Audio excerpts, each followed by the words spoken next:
if they want it, generally, people will ask for your help. If they don't want it, they won't ask. Okay.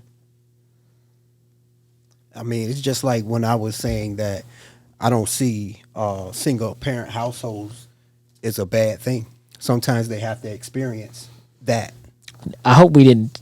Did we say that? I don't think we said. No. Oh, okay, okay. No, we didn't say that. I'm just want to make it clear that because we're talking about the negative, because somebody could take that as a negative thing because there's only one person in the household, which they do because I hear it on the news. Right. You know what I'm saying? But to me, no, they have to experience something. So they're still learning something in the process. It's all learning. Right. So when these children get to a certain age, it's not how you were brought up. It's their choices that they made.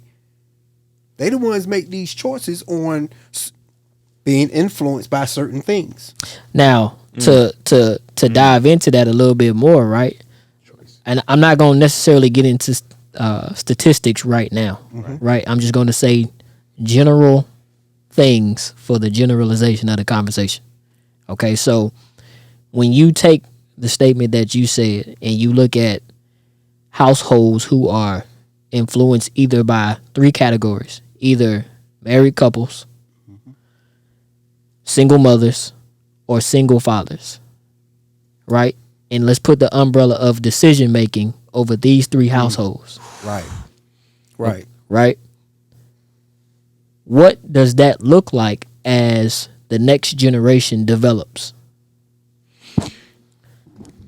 And again, this is, I'm talking about the influence of each one of these dynamics. Right. And how that ties into decision making.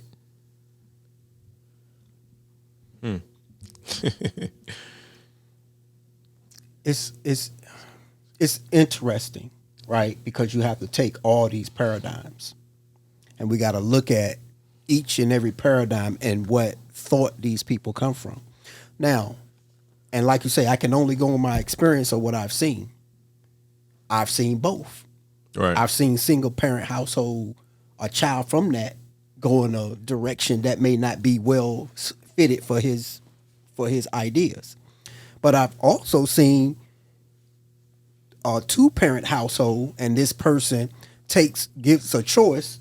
He takes a choice, and it's detrimental to him. I've seen the same. Okay. You know what I'm saying? So to me, it's really about the person who's making these choices. Now, I'm on a different lane right now because when you got 2-parent households, that don't mean you're going to have the outstanding child of the century. That's not going to work. Sometimes that don't work. Trust me, I know. I've been there. I'm there. I've been there. That don't because of a 2-parent household is there. It always comes down to the child's decision on what he's going to do. Now, I'm gonna ride with you on this for a second, right? Go ahead. I think the desired outcome is that decision making is better for the individual, right? Where you're brought up in an environment where you cultivate your decision making properly. Right.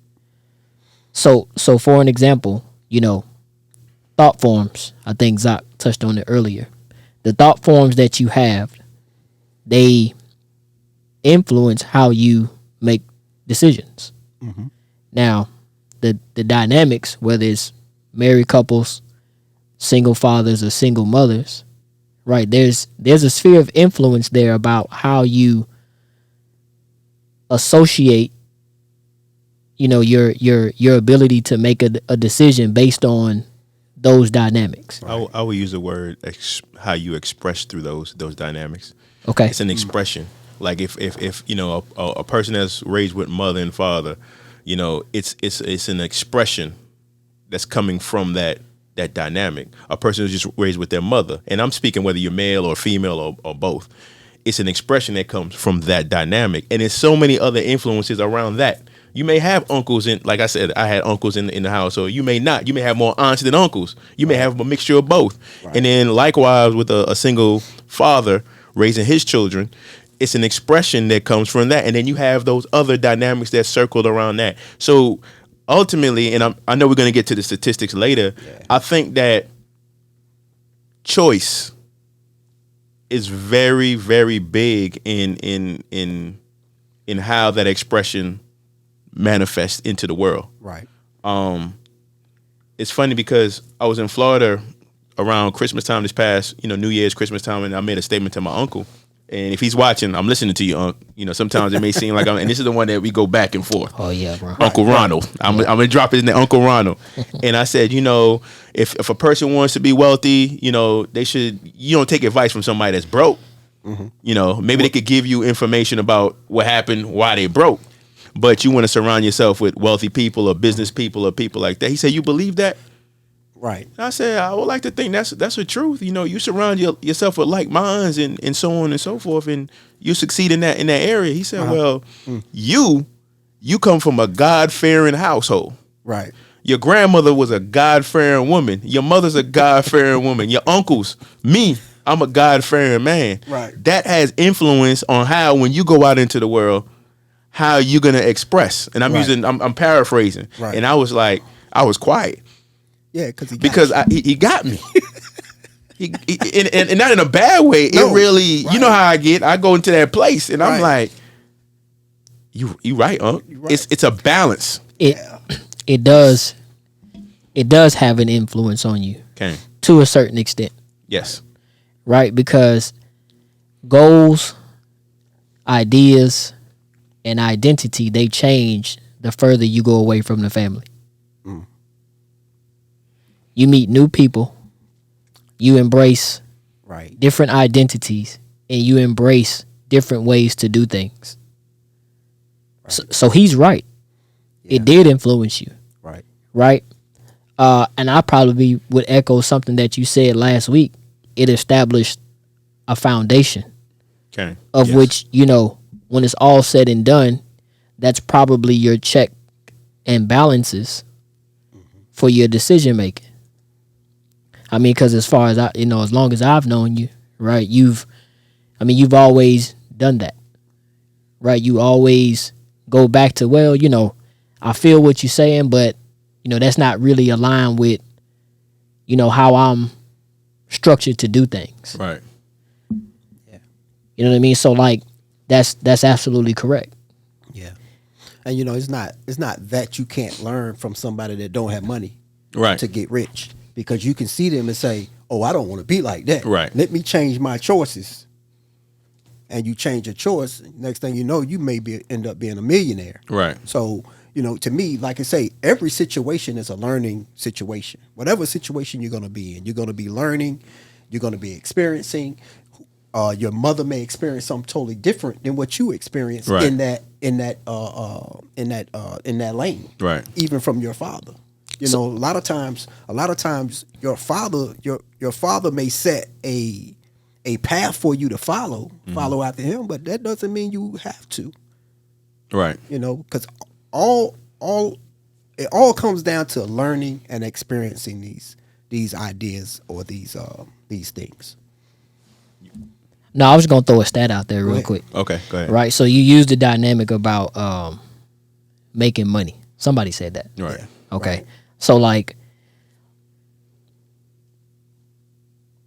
I'm gonna use this term, right? But don't get caught up in the term. I'm just reading off what the statistic says. So for like blacks, okay, the median household income for United States households, right, is $46,400. Right.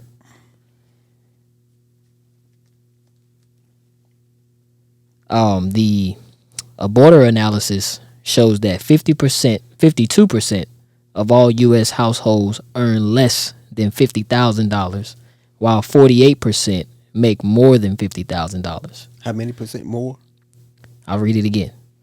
A border analysis shows that 52% of black U.S. households earn less than $50,000, while 48% make 50,000 or more. Okay. 3 in 10 black households, 31%, make $75,000 or more, including 20% that make $100,000 or more. So the point of me reading that is like, okay, you said, well, you can learn from a broke person. You know, well, I don't want to be broke. I don't want to be that. I don't want to be that. Right. Right.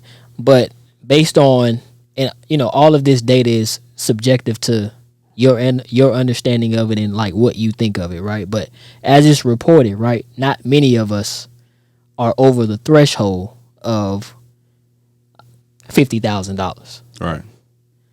That's just, but you know, I think you said it earlier, right? We probably spend the most. Fact. I'm gonna tell you right now, we do. Probably the largest consumer basis ratio. Yeah. You know what I'm saying, amongst a group of people. Right. And the thing is, these businesses know that. Go look at your neighborhood signage or your billboard and see who face up there. When it used to be Caucasian people up there, now you see a lot of black people faces up there, or what you would call African American people faces. Take notice. Somebody out there, y'all take notice of it. And if you're listening, right, we're only discussing this is because, you know, on a large scale, this is what I hear people of color talk about. Right. You know, I want to do better for my family. You know, I want to do this, or I want to have this for my family. Right. Okay. And it's not to bash or, you know, talk down on anybody, right? But this is what the numbers say, right? These are the statistics that, you know, demonstrate this data. Right.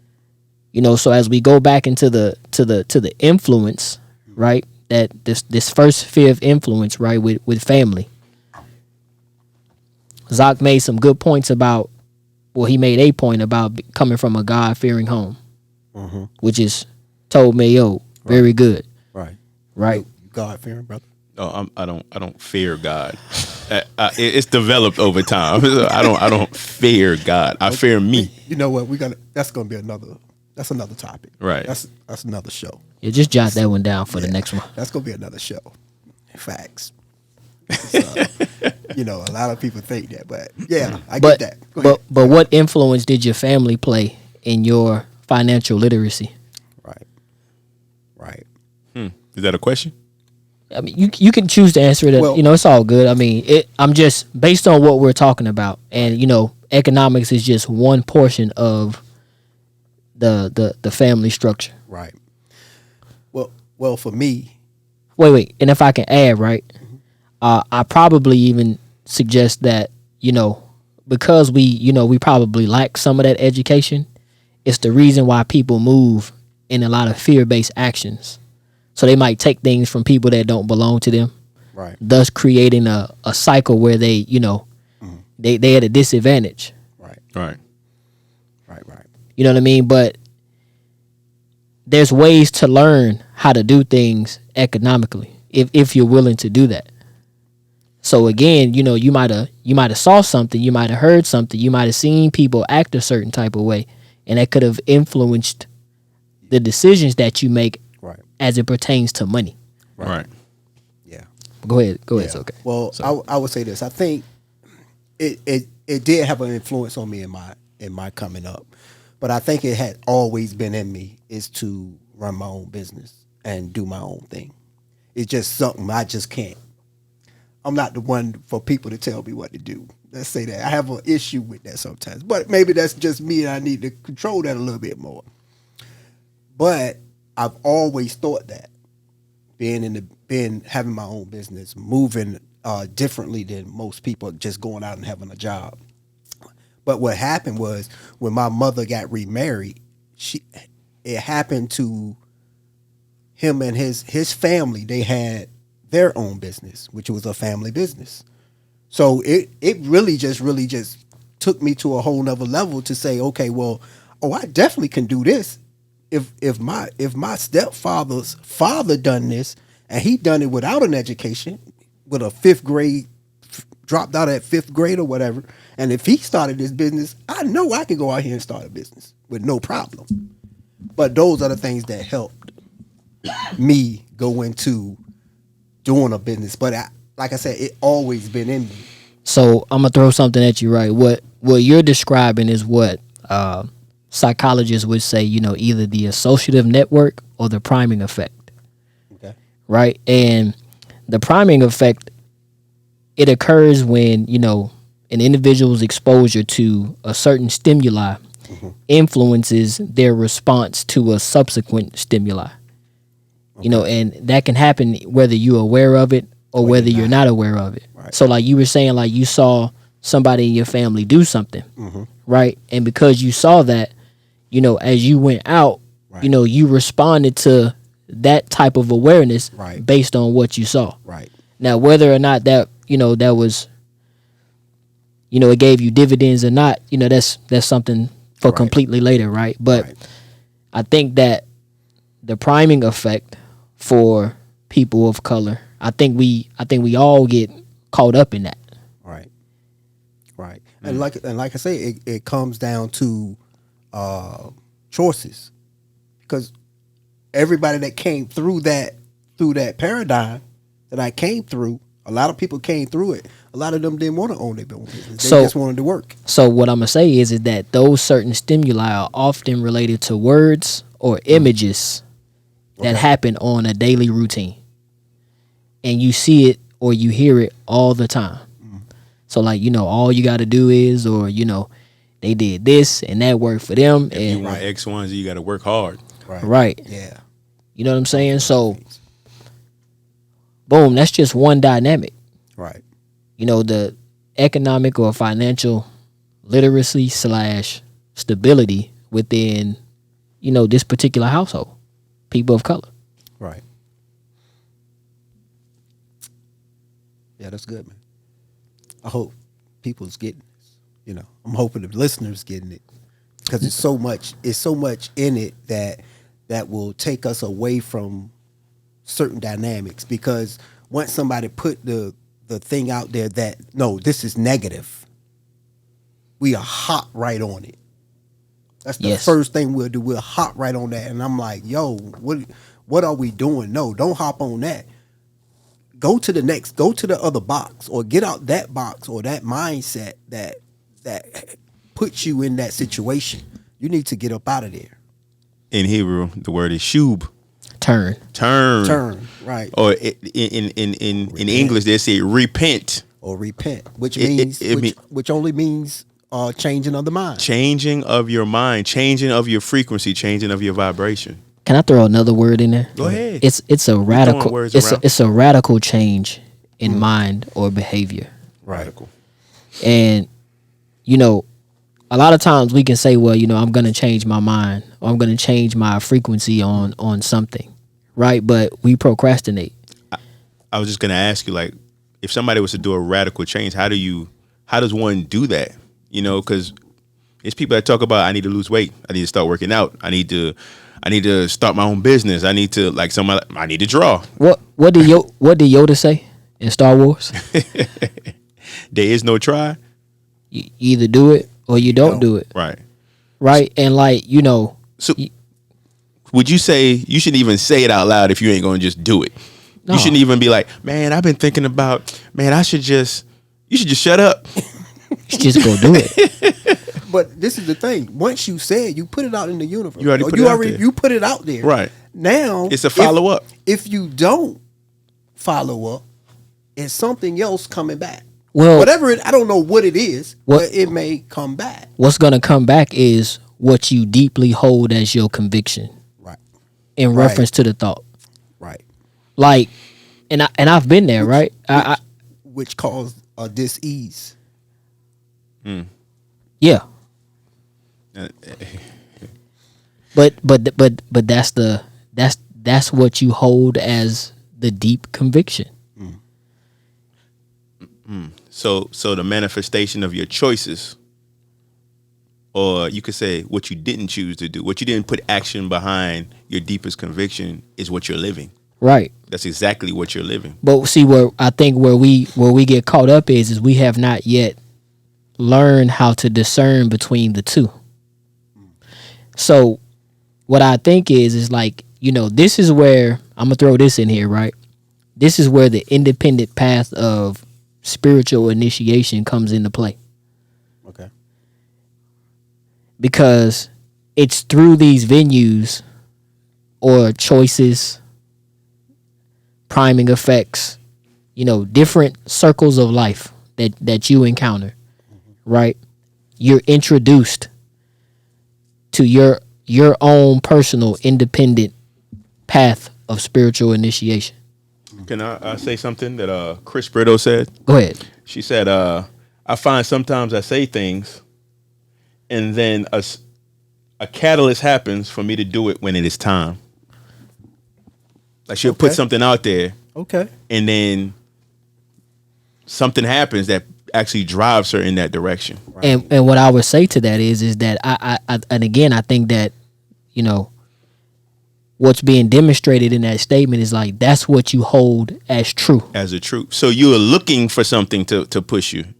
You're expecting that thing to well, I'm saying this right now, but whatever. But really, deep down, yeah, that push is coming behind that. Because that's what you feel, and that might be in your innermost being what you're calling forth for your perception, so that you can associate soul to movement.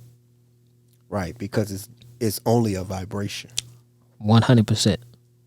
It's movement.